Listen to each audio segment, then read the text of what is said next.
What is up, everybody? It's Dr. Vibe here, host and producer of the award-winning Dr. Vibe Show, the home of Epic Conversations, and I'm the host of Epic Conversations, 2020 Best Podcast News Award winner, 2018 Innovation Award winner given out by the Canadian Ethnic Media Association. I also co-host and co-produce the only online show in the world for dads and fathers that is sponsored by Dove Men Plus Care, and being part of that collaboration in 2022 and 2021. Part of a team that reached out directly and indirectly to over 100,000 fathers around the world. As always, I like to say you're blessed, highly favored, a magnet for miracles, and a solution for someone's problem. We're broadcasting live on April 2nd. Yes, it's a new month. It is a new month. Where did the first 3 months go? My goodness, they're just flying, but we're still here. Black Canada Talking. If you don't know about Black Canada Talking, or if you do know about Black Canada Talking, it's a live online event that provides Black Canadians the opportunity to give their takes and POVs on stories that are of importance to them. And we have another new friend. I just met this gentleman recently through some other people at an organization called Foodpreneur Labs that do great stuff, helping BIPOC women in Canada get their food from kitchen to shelf. And had an opportunity to have a conversation live a few weeks ago with this gentleman. And then we were at an event together. It was actually another Foodpreneur event. They're celebrating their graduates of their most recent cohort. And I said, you know what? We got to get you on by yourself. So we got him. So let me do the correct introduction. Our guest today is Chef Bashir Munye. He is part of the new generation of Toronto chefs who are inspired by global cuisine while creating the future of local and sustainable food ideas. A true global child, Chef Bashir's experience of food embraces many geographical and cultural boundaries. Born in Somalia and raised in Italy, he has called Toronto home for the last 22 years. Growing up in the Mediterranean, fresh seasonal foods was the norm. He continues this tradition through his farmers market operations, where he connects to the local farming and artisanal food business community. His approach to cooking is simple. He is a passionate advocate for promoting diverse food representatives of Toronto multicultural communities. He believes and advocates for access to good quality food for everyone. Currently, he's a culinary professor at George Brown College, but after we chat with him, you're going to like, I don't know where he's a professor, because he's always all around the place, but we are really happy to have him today. Welcome, Chef Bashir. How is up? How you doing? I'm feeling blessed and I'm feeling definitely highly favored. So thank you so very much for having me. I'm super, super excited to be here with you. Good. Well, we talked before we went live. You don't slow down much, so I'm happy to get a few moments of your time, because it always seems like you're on tour, whether it's in Toronto or outside Toronto. You're always on the go. So we're really happy for you to take some time to share with our family today. And as always, when we have new friends come on, great bio about yourself, but let's take it back to the days of Somalia. Can you share about those early days of your journey? Yeah, absolutely. Somalia is the place that I was born. We call Somalia is the land of poets. We are the furthest northern eastern corner of the continent of Africa. A beautiful continent, not a country, but 54 make-up people, 54 different countries. And Somalia, I have fond memories of being on the laps of my different grandmothers. And for us, grandmothers is like your great aunts as well. And I have fond memories of constantly being fed, rejoiced with a lot of love and care when there were a moment of peace. And although Somalia has been a little bit of unrest for the past 30 years, I'm feeling very hopeful and optimistic that things will get better.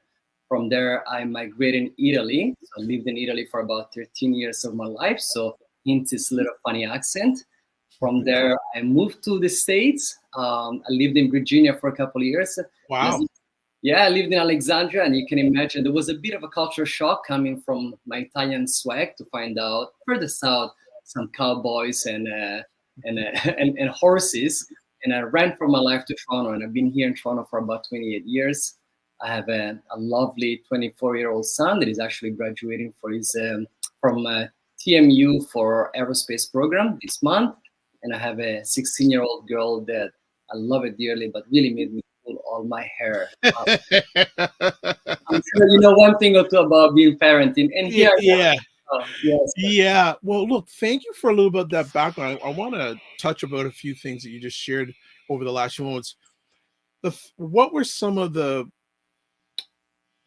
what's the word I'm looking for? What are some of the core values that your family instilled in you that you still carry on with today?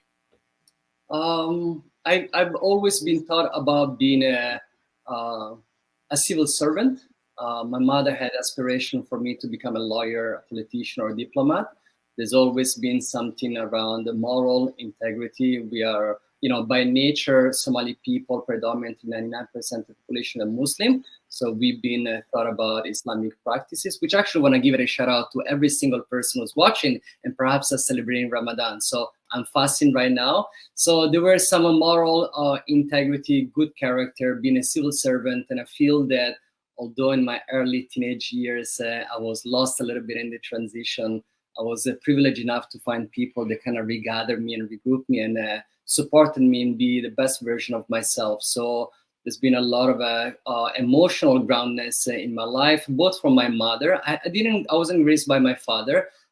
Bless all the single mothers around the world that carry on families around, and also give a lot of love to all the fathers who are constantly dedicated and committed to show love to their own family as well. So those were some of the things that have really been installed in me, and now having my own son and having my own daughter, trying to bring the same values to them as well.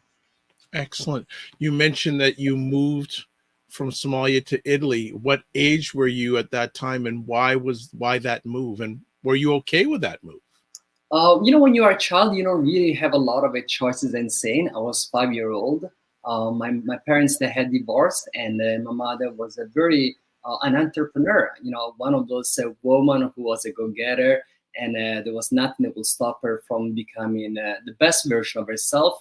And as you understand that in many countries around the world, and still nowadays here in North America, a lot of women they have a very difficult time being the best version of themselves because as men, we really benefit from a patriarchal culture. So my mother wanted to provide me a better opportunity. She took me to Italy, grew up in a boarding school.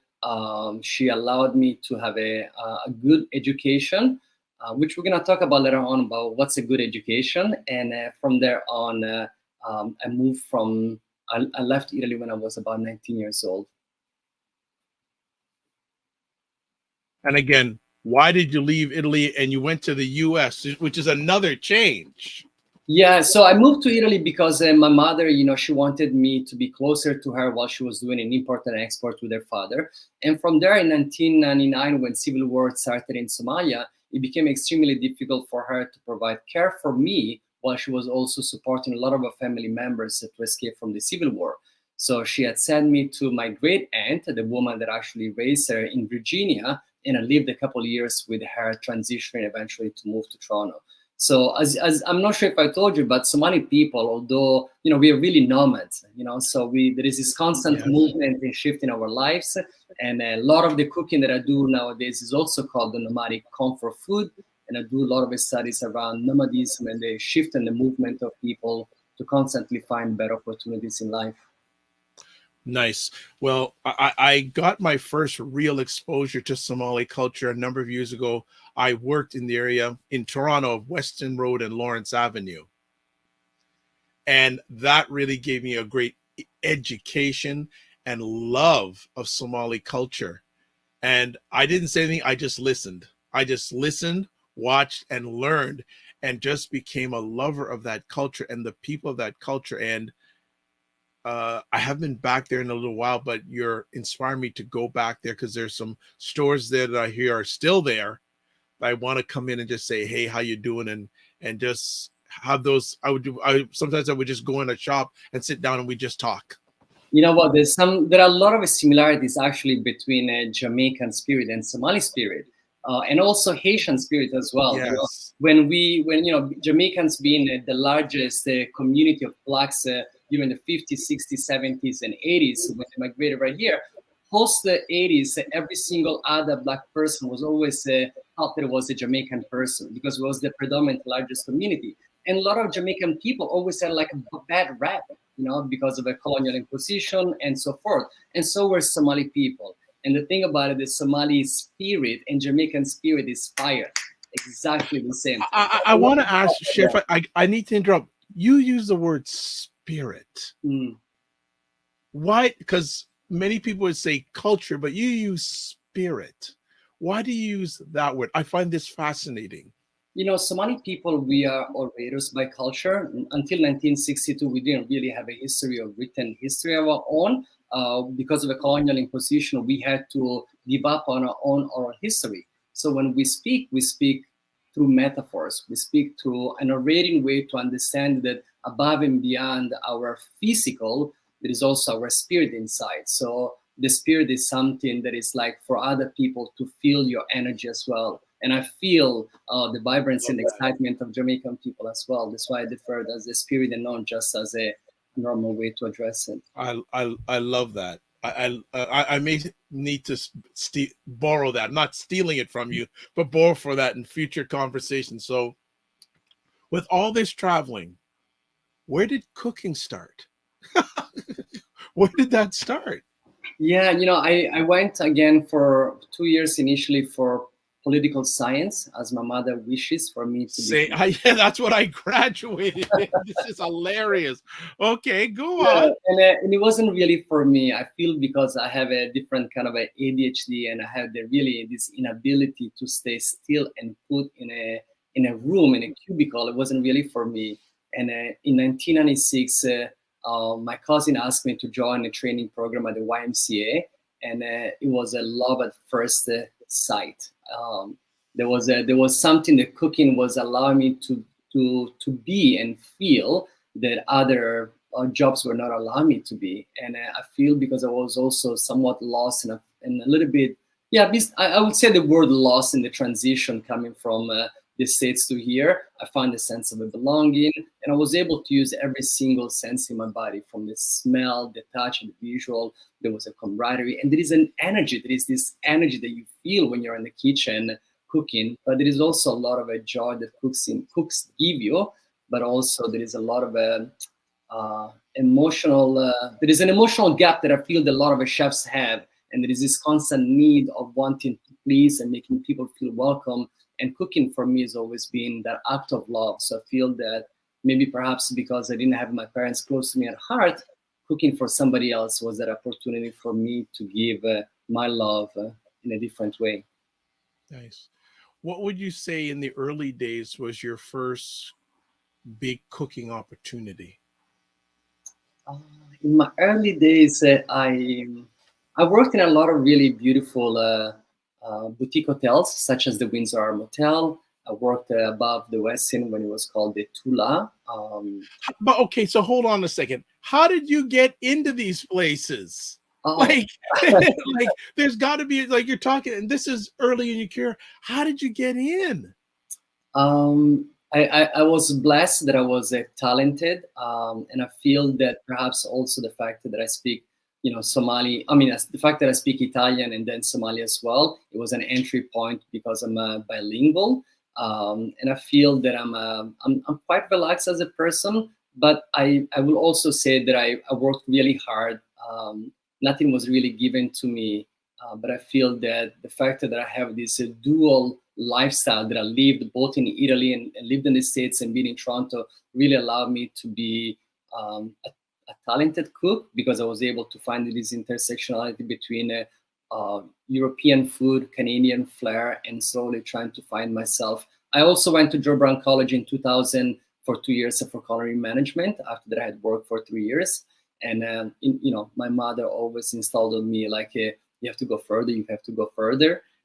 So yeah, I started cooking, and I had my first experience in a lot of beautiful restaurants. I slowly worked my way through, and I was appointed to be a chef in a couple of really nice restaurants. And then that's where my path in my career started, and now it's constantly evolving. For some reason, I lost your mute. Sorry. What was your first big chef job? My first big chef job was this restaurant called Mercato on Bay Street. They own 3 or 4 locations across Toronto. Yeah. That was my first job, not only as an executive chef, but also as a consultant. I was fairly young, and being Okay. young and being black, and managing an Italian restaurant in the heart of the financial district. It was Wow. one of my first milestones for my culinary career. Wow. How I we'll get to what things are like now, but how was it back then? Did you see many faces that looked like you? No, the only faces they were like more brown people than actually black people. Predominantly in the early 2000s, the backbone of a lot of restaurants were Sri Lankan people for the back Right. kitchen, and Bengali people for more like a steward and a hostess and food runners and busboys. But nobody really looked like me in the kitchen. And I can give you a long list of experiences of the racism and prejudice that I have experienced. But also there is a culture that is very toxic within the restaurant industry, where I participate and I contributed for a lot of misogynistic behavior, homophobic Wow. attitude toward it, because that's really the culture of the kitchen. When you think about the kitchen, it's been designed by this person called Auguste Escoffier, and it was designed like the army. So if you have attended the army, you know the language that they use, the misogynistic behavior toward women, it's really what the kitchen is all about. And then now I've actually done my master in university at York University, specifically focusing on how to decolonize the table and how to really confront this form of oppressions. Especially in your younger days, how did you overcome the workplaces that were, for lack of a word, toxic? You know, I I did a conference on Wednesday around my module around decolonizing the table. And colonization, it's both a geographical space, but also a mental space. And I feel that throughout my early childhood, the mental colonization has been imposed in me. So therefore, a lot of a direct racism you would notice, but a lot of the microaggression you wouldn't really understand it on how it is perpetuated by white privilege and white superiority, you know, and whiteness. So you try to come up with different reasons and excuses to justify microaggression, but when it comes about direct oppression, if I can give you the long list of restaurants that I left after 1 day, 2 days, 3 days, You're one. kidding. Oh yeah, I told you, Somali people and Jamaican people, we have a similar spirit. I really Yes. didn't accept any nonsense toward me. Perhaps maybe I never really had a courage at a younger age for me to take a stand for things that perhaps were happening to other people indirectly, because I was a somewhat light guy. But I feel that mental colonization allowed me to navigate it to both worlds as well. But when it comes about direct ignorance, when my wife met me at the very beginning, she was like, why aren't you able to keep a job longer? I swear I am able, but when people in the kitchen, they're constantly racist, they're like so prejudiced towards you, or the owners, they don't give you your money in time, and you have a family you have to care for, you cannot really stick around. So that kind of a behavior, I wasn't able to tolerate it, but I never really understood how deep was mental colonization and acceptance of microaggressions. I get from you that you're very, and I say this as a compliment, very principled individual. Where did you get that from? I grew up in a boarding school with nuns, so I would love to give all the credit to my parents and my community, but I think the nun kept me quite straight and narrow. I in the boarding school we had to study theology as well. So I think Wow. many religions around have different forms of the principles and morals and integrity, and being very caring for community as well. And I feel that principles every now and then in my early age I was kind of navigating them too. But I feel nowadays I have a bit more ground around my morals, my principles, and my integrity as well as a person. That's wonderful. That's really good. We're here on Black Canada Talking, hanging out with Chef Bashir. There is so much, and I know we're not going to cover everything today. It's not going to happen. And I'm glad we're not, because that means he's going to have to come back. But again, before we went on live, he told me what's up next in his journey. I go, when am I going to see you again? Like, whether it's, I don't even know if I'll be able to see him on screen, but there is this website if you want to go check out everything about him. And I tell you, it will not be a waste of time. It'll not be a waste of time. There's his lovely looking website, a lot of beautiful. Is that your okay? You know what? I want to hear about this. There's the thing about a letter to my daughter. How special is your daughter in your journey? So my daughter's name is Lula, and it's after my mother. My mother's name was Lul, and she's very special to me. My son is lovely, but I think I have a really soft spot for her. You know, when after my mother passed away about 12 years ago, I was kind of like really mourning quite a lot. I was like sad and I was mourning, and I was sleeping one night, and I was calling my mother. I was calling my mother. I couldn't find her, you know, and I couldn't find her in my dreams. I was looking for her, and out of nowhere, as I'm calling my mother, my daughter came to the bed with me, and she's not, and she hugged me, and I felt so frightened. But I then understood that my mother's spirit was my daughter. And when I look at her, the things that she says, the things that she does, sometimes I'm feel like puzzled. How are you such an old soul, you know? And so she's really, really special to me. And the letter to her was also to my son. I'm only doing that because my daughter, in many years, so she actually really sleep in at home because I'll be working all day long. By the time that I come home, she'll be sleeping. By the time I'm sleeping, she'll be going to work. The letter was to ask her somewhat of forgiveness, but also for her to understand that I am, things that I've done in order for me to be her father. Wow, it's a great testimony.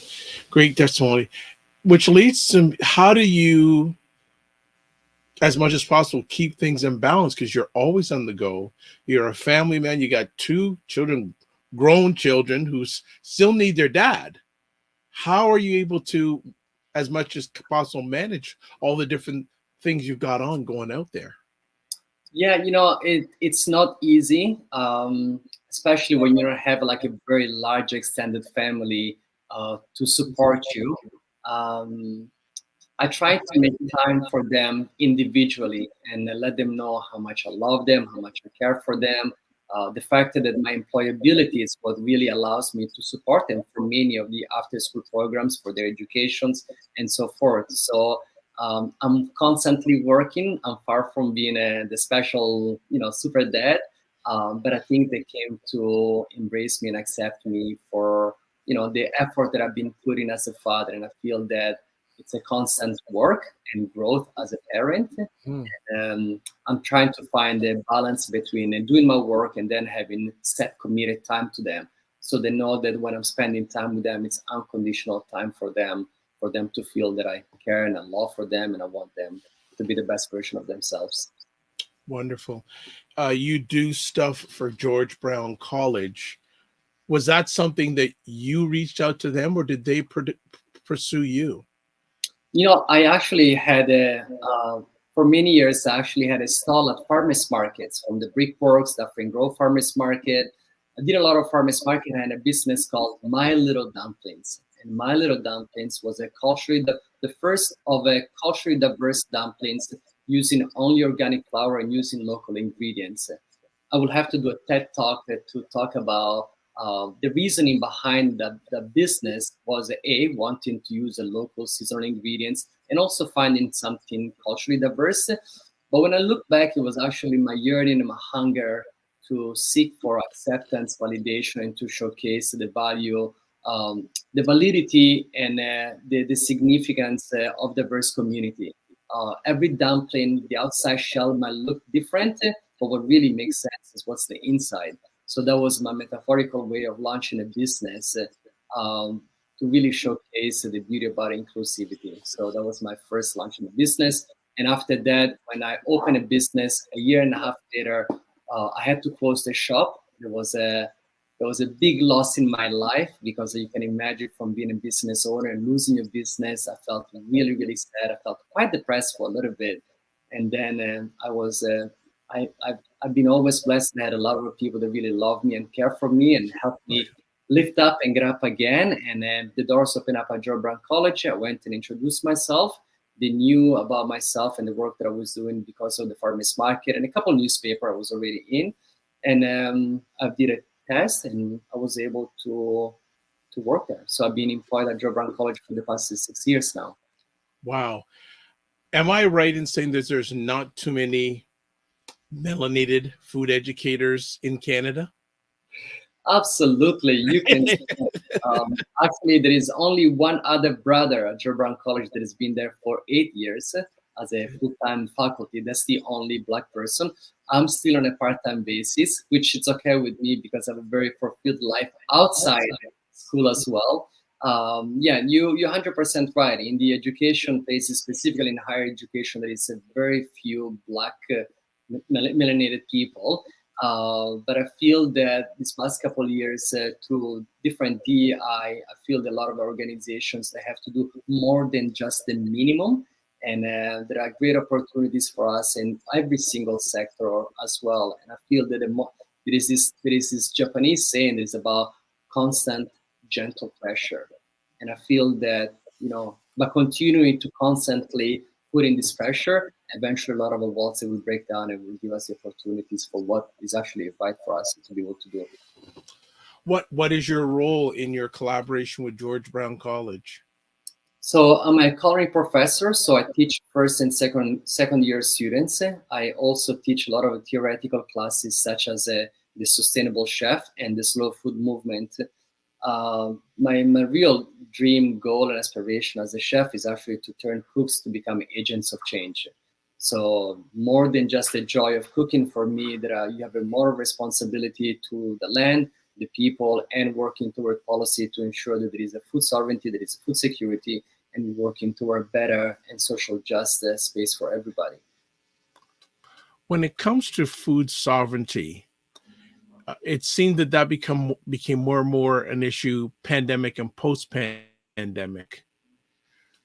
How did your, I guess, two-part question, maybe I ask this first. How did your world change because of the pandemic?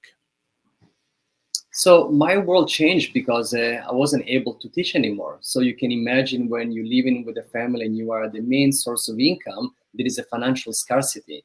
I was always blessed and privileged enough to be marketable and finding other hustles on the side as well. So it did impact me financially above and beyond the mental and the emotional way that it impacted everybody. But it was also a financial impact as well. So therefore, I wasn't able to eat and consume the same type of food that before I could perhaps splurge. But these 2 years, it also impacted me in a way that I developed an extra sense of empathy. That although that I've done a lot of work for marginalized community before, there was a gap specifically for many of my students. 64% of the students at George Brown College are international students, and many of them were actually stranded here in Canada. They were not able to go back, and they didn't really understand the judicial system and having to make choices between access to food and paying rent. So it impacted me, at heart because many of my students, they really didn't understand how they were going to be able to navigate it. So I launched a program with George Brown College specifically through the support of a food share and the Black Creek Community Farm in creating food baskets. Actually, not myself creating, but asking for food share to create a food basket to support my immediate 27 students. So my students every week they will receive a basket for free coming from Food Share and for the Black Creek Community Farm, and then created a sense of awareness at George Brown College. And George Brown College, through the United Way, they were able to reflect about accessibility because they didn't really understand about how students were possibly experiencing hunger. Wow. Wow. Wow. Wow. So as you can tell, this man never stops. How has, from your lens, Black people been jarred because of this? Because now, and the term we hear all the time is food sovereignty. How impactful has that become for people that look like you and I, especially?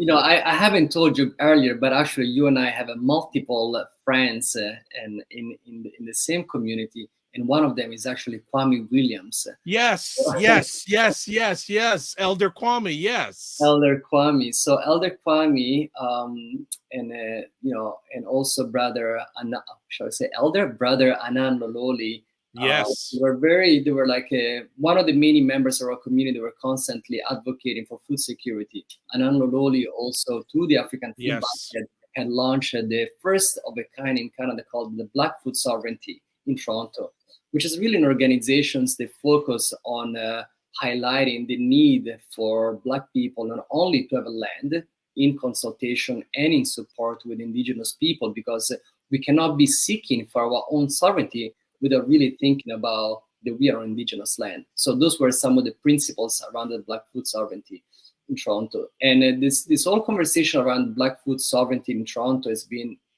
a wonderful, wonderful conversation that has been going around for 25 years. Perhaps we didn't have the language, and the city has not really been supportive of our needs.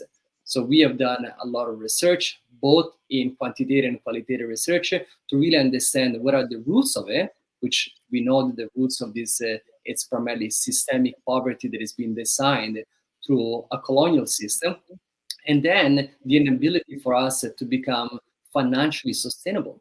You cannot help and provide people with food, but without giving them the mechanism for them to become sustainable. They say, teach a man how to fish, right? So the Black food sovereignty in Toronto has been very important to me. I also sit on the Black food sovereignty as an advisor, and I feel very honored and privileged to see this shift and movement. And Brother Nambololi has been giving the torch to a lot of young people. That's beautiful. That is beautiful, because if there's something, one of the things that I can say, we're not doing succession planning. So Brother Nambololi, to hand the torch to the next group, that makes me pleased. Absolutely. That's very beautiful. Well, another venture that our friend is involved in is something called the Black Creek Community Farm.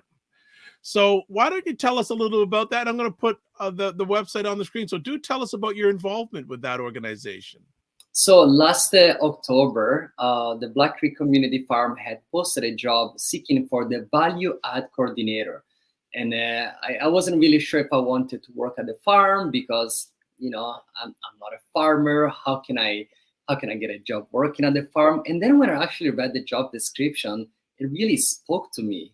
And the job, and I applied for the job, and the job for the value add coordinator, it's really this intersectionality with my work, both as a chef, former business owner, and also as a researcher.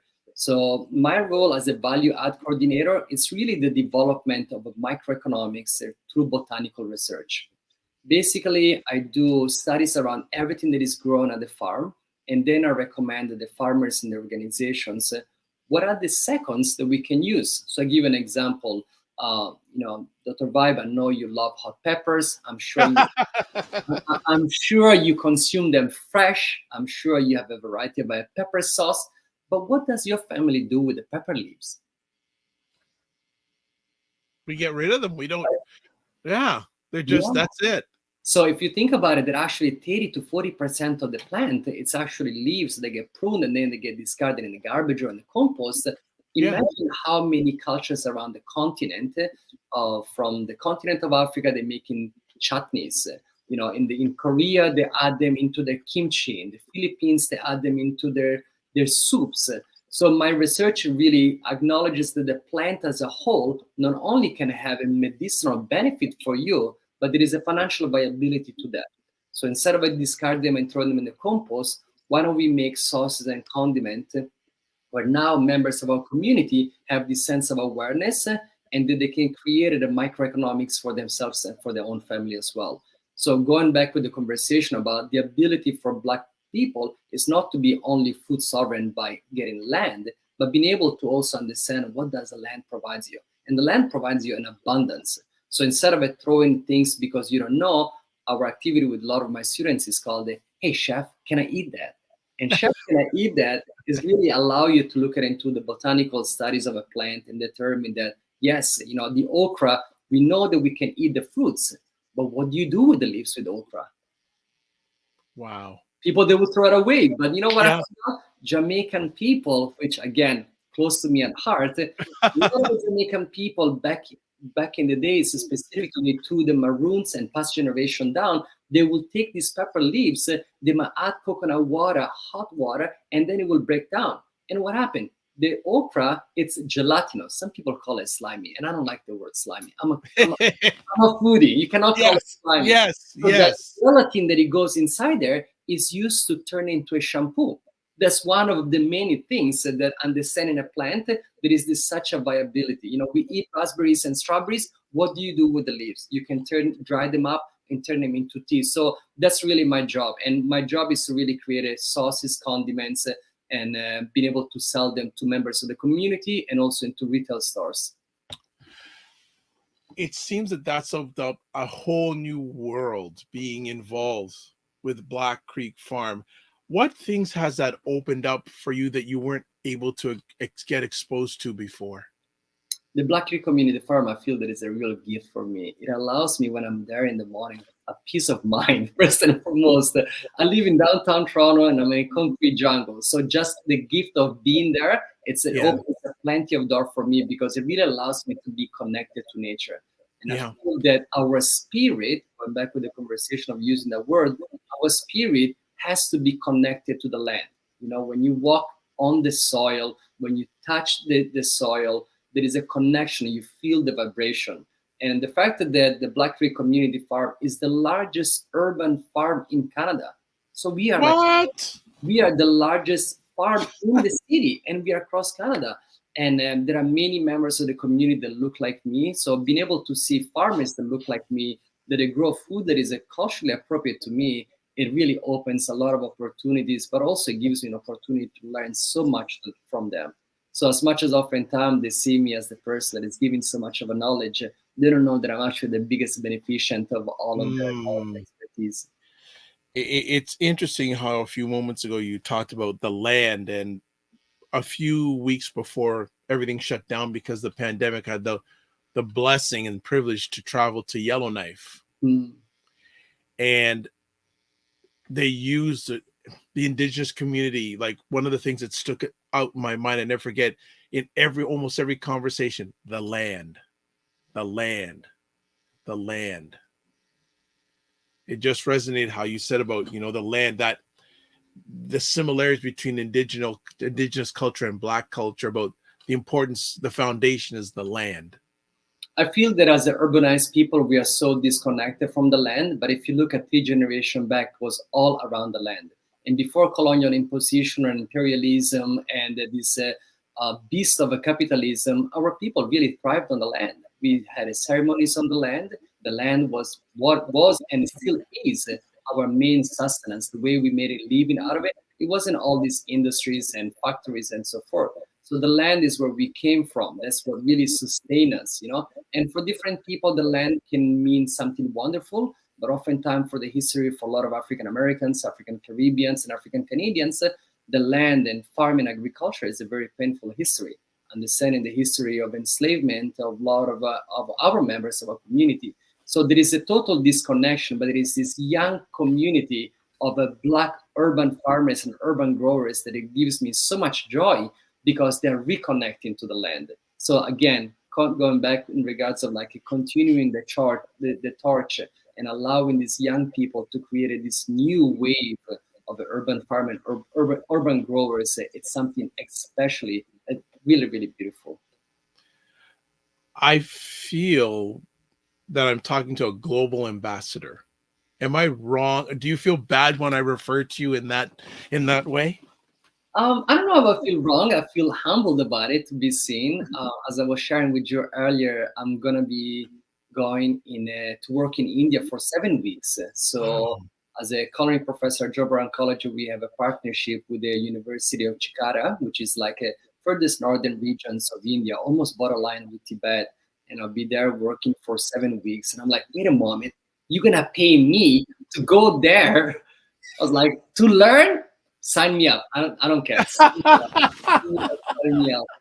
So I'm really excited to go there and share my own knowledge and expertise as a professor, because a lot of those Indian students in the business program, they are looking to learn from someone that has a very European culinary knowledge, because that they come into a North American approach. But I feel that is the biggest gift for me, again, for being able to learn about their culture, their food, and everything special around Indian culture and people. When it comes to Blacks, Africans, and food, where are your concerns as we're chatting today? What are you concerned about or with when it comes to our people and food? I feel that colonization has really dispossessed us, and we're losing the ability to understand how vibrant our continent is, our people, our food. And my goal and objective is really, actually, I think I mentioned to you last time, I'm designing the first of a kind in Canada for a multi-ethnic African course that being taught in a culinary institution. This is the first of a kind. And if you really think about it, the disparity in education when it comes about why is it a continent with 54 countries, the main continent that is one of the richest countries in the world. I mean, one of the richest continent. Think about it. We still don't have a education that really speaks about our own experience and our contribution, again, around society. So I feel my major worries and concern that oftentimes through colonization, we are really indoctrinated in embracing a whole Eurocentric food affair. And don't get me wrong, I love that kind of ethnic food, but there is so much more vibrancy around our own food. And we needed more people within our own community, not only to lead this conversation, but also gather our own community to celebrations specifically around multi-ethnic African cuisine. Dr. Vibe, I watched a few of your shows. I was actually watching you a couple of days ago on Instagram as well, and I feel that I learned so much from you all the time. And, just humble. I received that, but I learned from you. It's we co-create together. We learn. We work together to win together. Yes, absolutely. So I feel that your platform is one of those spaces that really allows Black people to share our own knowledge and our own expertise, but also having the opportunity to learn from many members of our own community. Yeah. As much, I'm a bit worried and concerned right now, but I'm starting to see a lot of a social media platform where there are a lot of young chefs, specifically coming also with to foodpreneur, where Yes. the reappropriation of our own culture is really meaningful. And my own thing is just because I have some critical lens that I'm looking a little bit deeper, but I'm supporting in the growth to be organic at this moment right now. But education specifically focusing on multi-ethnic African community, it's imperative for us in order for us to be able to maintain our own diversity of cultures. What percentage of your life is educating, and what percentage of your life is listening and learning?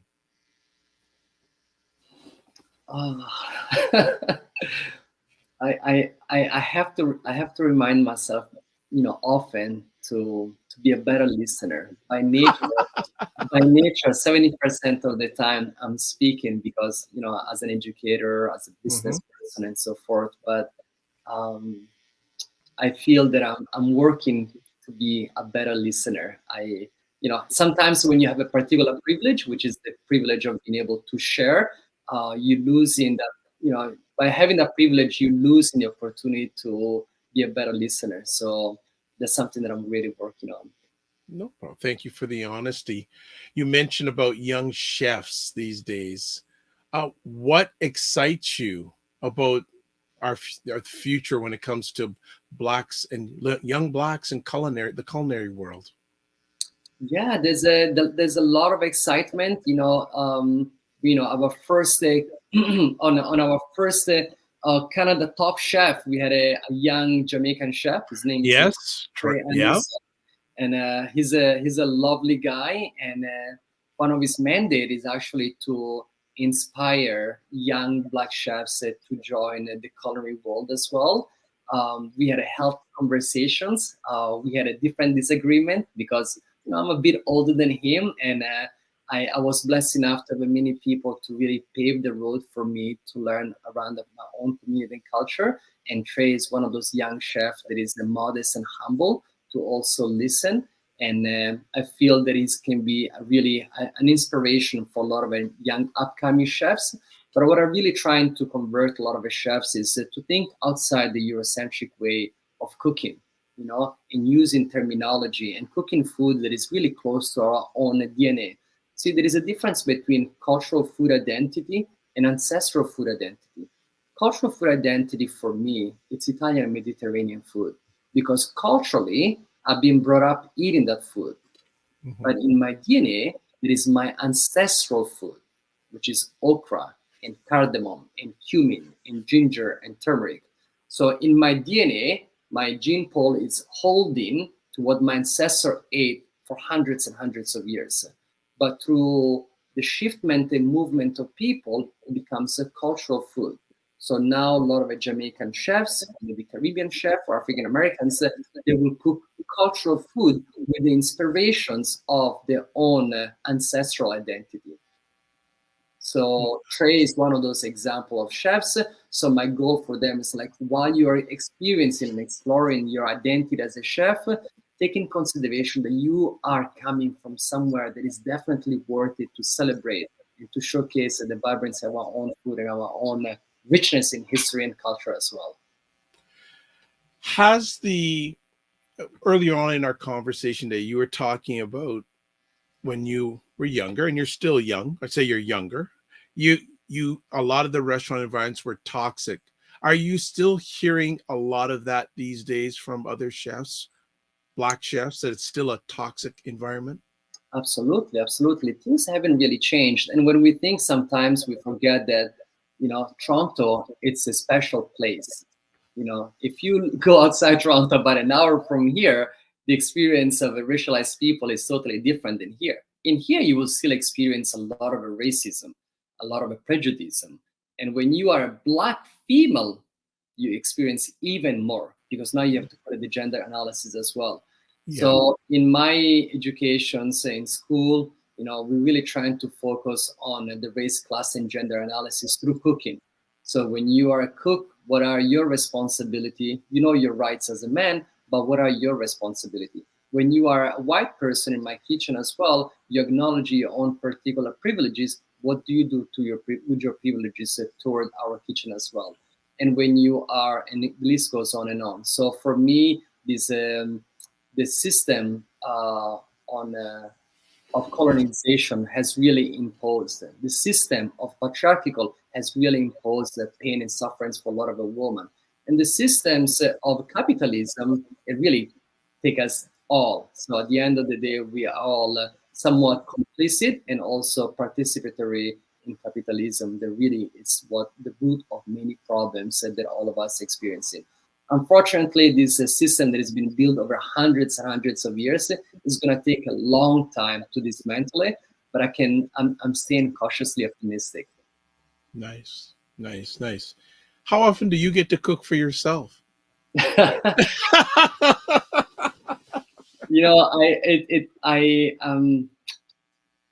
cook for myself pretty much almost every day, and cooking for myself and cooking for other people as well. And during Ramadan, it's such a beautiful month because we go and we do fasting from sunrise to sunset. So around 7:50, we break our fast. So already have a few things going on. But the best part is it's called the dua. It's a blessing when you're actually sharing a meal with somebody. The reason I showed you earlier the shirt, so I'm gonna show you again. Yes, let's do it again. Yes. Only animals and savages eat with their hands. And you might say, why did you decide to wear that particular shirt? And you're talking about Ramadan. When I went to Italy, because we were talking about racism and the experience of racialized people, specifically for Black folks.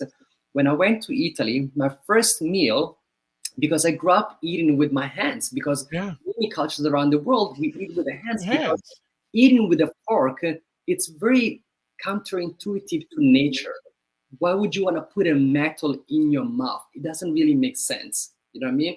Maybe a lot of the cultures, they might use wooden utensils, but not metal, So when you're using your hands, it's a way for you to connect it to your truth, your own experience, because this is your fingers. And your fingers, they actually hold a lot of good enzymes as well that helps you work through your gut as well. So when I went in the boarding school and I wanted to dig in and start to eat with my hands, the nun shouted at me in Italian, solamente animali e selvaggi mangiano con le mani. Only animals and savages eat with their hands. So you can only imagine the trauma of being almost 6 years old and being told that only animals and savages eat with their hands. So therefore, my mother, my grandmother, my aunt, my father, my uncle, all these people, everyone in my community, we are animals and savages. Oh, so wow. from that point on, until not many years ago, I never wanted to do anything with my own culture, with my own food ways, with my own identity. Because the stigma, the taboo, the shame, the demonizing of our own heritage, of our own identity, has been taken away from me. Therefore, for many years in my life, I've never wanted to have any interest at all in multi-ethnic African food, because through the lenses of the master and the colonizer, African food is something that savages eat. If you want a deer to be called the chef, you must know. So these words right here that I showed you right now, solamente animali selvaggi mangiano con le mani, only animals and savages eat with their hands. Those words is really who shaped me to be the person that I am today, in the good, the bad, and the ugly. Nope. Thank you for sharing that story. I want to just add get a little bit deeper in that. What turned that thought process around? When did that start to turn? I will say there was a constant yearning, So the style of a food that I do is called a nomadic comfort food, which is a tribute to my own heritage as a Somali people, as we are nomads. We don't have a history of intense agricultural system. We care for our cattle. We consume more camel meat per capita than any other countries in the world. But the element of a nomadism is really rooted in the principle of a sustainability, because we can only carry with us what our camels can carry. Or we are not going to carry with us unnecessary things just built on capitalism and consumerism. And the principle and philosophy of people movement and constantly seeking for what is called the gu or the alabari, which is like the rain season, because the nomads, they go into the drought and then they're seeking for the rain season. But there is a methodology and reasoning. It's not like they're just like lost wandering around. There is this kind of like exoticism around nomadic people. And that really shaped my identity and my style of cooking. But I feel there is this constant yearning. I was cooking food and I couldn't really see myself in the make of the food that I was cooking, no matter how good I was. No matter how beautiful my sauce is and how perfect my vegetables are cooked, how perfect everything that I do, I've never really seen myself. There was always a void and there was a yearning for it. And earlier you said, you kind of remind me of like a Canadian version of a Marcus Samuelsson. He was one of the actual first people that actually really inspired me to seek deeper, because his journey and my journey, they're kind of similar. Yes, because I don't watch a lot of television, but I'm a very big consumer of the Food Network, and some of the people on there, like Marcus Samuels, that always, I find, and like I know a few seasons ago I was watching Top Chef Canada, and he was in town. I wish I would have known. The similarities between him and I, it's actually he has been adopted from a white Swedish family during the 1970s when there was starvation and hunger going on in Ethiopia. And he had totally lost, him and his sister, and then he had totally lost the connection with his father and his whole family. And many years later, as an adult, he went back home and found that his father was still alive. He had other family members as well. And that yearning, the void that he had, and no matter how good was his Scandinavian food, when he went back home and he found his father and his siblings and his own heritage, there was this awakening of senses. And he couldn't really look back.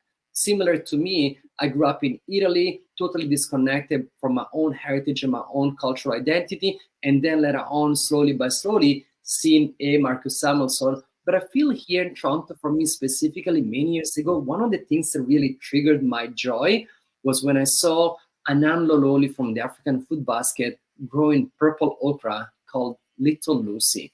So there was a journey for me for like the past 15 years in really working toward the celebration of a multi-ethnic African cuisine and its people. But I feel that Marcus Samuelsson was one of the first pioneers when it comes about making modern urban African cuisine. What's next for you? Oh man, I'm trying to keep a few things on the hush, but Okay, then keep it quiet. no. I have a fantastic agency that is supporting me. There's been a desire for me to eventually write down a food memoir around. You are reading my alleged vibe, because this has to be documented somewhere. There's too much good stuff that is that's got to be documented somehow. Yes. Yeah. So maybe a book, but that required financial viability, because Right. my book it's rooted in the continent. So in order for me to do justice to a continent with 54 countries, it's going to require some financial ability. So if anybody out there who's looking to invest in me, Call you up. call me up. Call me up. Absolutely. Yeah. Thank you. Good. Well, Chef, thank you for everything you have done, are doing, and will be doing. I have richly enjoyed this conversation. I've learned so much and learned to appreciate not only you, but the people you've touched and the people you amplify. I appreciate you having me here. I feel that I'm actually the biggest recipient of all the kindness of people that I touch their heart and their spirit and their being. I feel that I earlier when you asked me, but I truly believe that I'm a lifetime student, and I feel such a privilege for me to be able to meet people and constantly learn everything from them. And I want to give you also big thanks to you for inviting me and creating a space Absolutely. of safety, Absolutely. a space of generosity for us in our community as well. Few quick things. First of all, I have one question, but it's in 3 parts. When it comes to food, what is your message to non-melanated people? There are a couple of things. One of them will be adventurous. Do not stigmatize. Do not yak my yam. Yeah. Don't yak my yam. Yeah. You know? Okay. Yeah. And then the other one is like be very intentional with your appropriation. Therefore, do not appropriate. Anytime that you feel the need that you want to take someone from our culture, our own food, and you want to glorify it, you want to make it better, don't do that. Think about that our ancestors have been doing this. Think about your own privilege. Enjoy our food. Celebrate our food. Give a tribute to our food, but do not appropriate our own food. Okay. What is your message for melanated individuals that are involved in the food? Keep on keeping. Okay, not short and sweet. And then finally, what about us melanated people that are foodies, who are consumers? What's your message to us? Invest every single dollar to Black-owned businesses in every aspect of our life. For me, food as a language of love. There are a lot of fantastic Black-owned businesses. Support and go and look into the Black Creek Community Farm. Come and visit me at the Black Creek Community Farm. That's going to happen before you leave, my friend. We're going to make this happen before you leave, big time. Absolutely. And actually, I hosted a nomadic supper last year at the Black Creek Community Farm, which was the first of a kind Black. There were like 3 tiers of Black members of a community. Those ones who have the financial ability, those ones who are working in the grassroots organizations, and those ones who are in the hospitality. Are you planning to do another one in the near future? I would love to do another one. Yeah, please. And if we can help promote it, please reach out. I'd love to not only be there, but also just want to support that. That is absolutely beautiful. Got some shared nights as great conversation. I learned so much. Kudos to you, Chef, by being a trailblazer and such an inspiration. I'll be visiting the farm and grabbing seedlings, among other things. Yes. There you go. So before we let Chef go, this is how you can get in touch with them. Website, Instagram, Facebook. Also, go by, whether it's at least digitally, but if you can, face-wise, to Black Creek Community Farm, because I'm going to be going out there. I may even do an Instagram live out there. because it seems when I do Instagram lives, people watch, but I am really excited to have an experience with Chef Bashir and all the wonderful people of Black Creek Farm. So, Chef, I will say in closing, make sure you give yourself grace and don't just manage your time, manage your energy. Thank you very much for having me. This was an absolute pleasure. I'm looking forward to connect with you at the farm again. Thank you. Absolutely. Take care. That was massive, family. Like, so much I learned. So much learned through that conversation. It was absolutely fantastic. So let's start, close it down. A few things. If you like what you see or heard, I'd love you to subscribe to the Dr. Vibe Show, preferably on YouTube. If you do it on YouTube, subscribe on YouTube and also hit the notification button. Like it on Facebook or wherever you're watching this conversation, live or on the replay. Subscribe. We appreciate that. Also, a few other things. Would you like to promote your business or service on our show? Contact me at dr@the drvibeshow.com. And if you want to just contact me in general, I guess there's more than one platform. A long time ago, someone called me Googleicious, but you can contact me through my website, thedrvibeshow.com. Email dr.vibe@thedrvibeshow.com.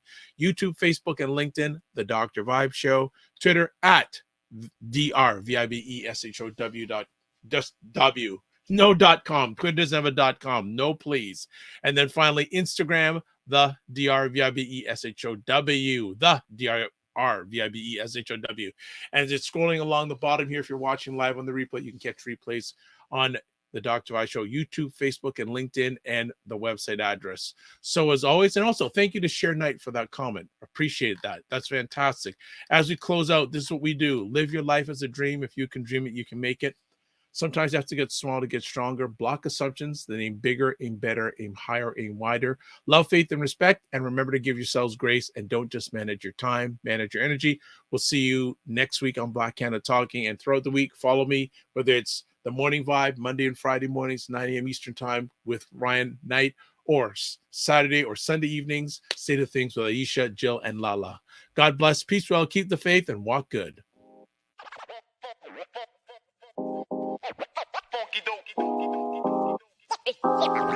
Yeah.